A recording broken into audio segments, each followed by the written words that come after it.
ഇക്കാക്ക വൈകുന്നേരം ഇപ്പോൾ എന്നെ വിളിച്ച് ചോദിച്ചു ഞാൻ കക്ക വാങ്ങിച്ചിട്ടുണ്ടെന്ന് എനിക്ക് മുളക് ഇട്ടുതരുമെന്ന്. അതെന്താ അങ്ങനെ ഒരു ചോദ്യം എന്നല്ല, കക്ക ഞങ്ങളെ വീട്ടിൽ ആരും കഴിക്കില്ല കേട്ടോ, ഇക്കാക്ക വെച്ച് ബാക്കി ആരും കഴിക്കില്ല, ഞങ്ങൾ കഴിക്കാത്തതുകൊണ്ട് ഇക്കാക്ക വാങ്ങിക്കാറുമില്ല കേട്ടോ. അപ്പം ഞാൻ പറഞ്ഞു വാങ്ങിച്ചു കഴിഞ്ഞാൽ ഞാൻ ശരിയാക്കിയൊക്കെ തരാമെന്ന് പറഞ്ഞു. അപ്പോൾ ഇക്കാക്ക മുളക് ഇട്ടാൽ മതി എന്ന് പറഞ്ഞു കേട്ടോ.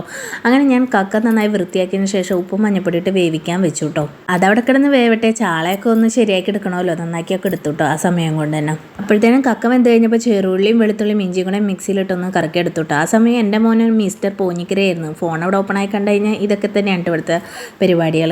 പിന്നെ ചട്ടി ചൂടാക്കിയിട്ട് അതിൻ്റെ ചതച്ച് വെച്ചങ്ങനെ മിക്സൊക്കെ ഇട്ടൊന്ന് നന്നായിട്ട് ഇളക്കിയിട്ട് അതിനകത്ത് വേപ്പിലയും കൂടി ഇട്ട് കൊടുക്കുന്നുണ്ട്. പിന്നെ കുറച്ച് ചതച്ചമുളക് 2 ടീസ്പൂൺ ചതച്ചമുളക് ഇട്ടിട്ടുണ്ടായിരുന്നു കേട്ടോ. പിന്നെ കക്കയിലോട്ട് ഉപ്പിട്ടേക്കണതാണ്, ഞാൻ ഇതിനകത്തോട്ട് ഉപ്പ് ഇട്ടിട്ടുണ്ടായിരുന്നില്ല കേട്ടോ. അതിനുശേഷം വേവിച്ച് വെച്ചേക്കണ കക്ക ഞാൻ ഇട്ട് കൊടുക്കുന്നുണ്ട് കേട്ടോ.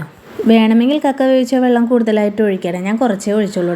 കക്ക മാത്രമല്ലേ കഴിക്കുന്നുള്ളൂ. അപ്പോൾ പിന്നെ കക്ക പറഞ്ഞാൽ അധികം ചാറാക്കി വേണ്ടാന്ന് പറഞ്ഞു, ഇങ്ങനെ വരട്ടിയെടുത്താൽ മതി എന്ന് പറഞ്ഞു കേട്ടോ. അപ്പോൾ ഇന്നത്തെ വീഡിയോ ഇത്രേ ഉള്ളൂ. അടുത്ത വീഡിയോ ആയിട്ട് കാണാം. ടാറ്റാ.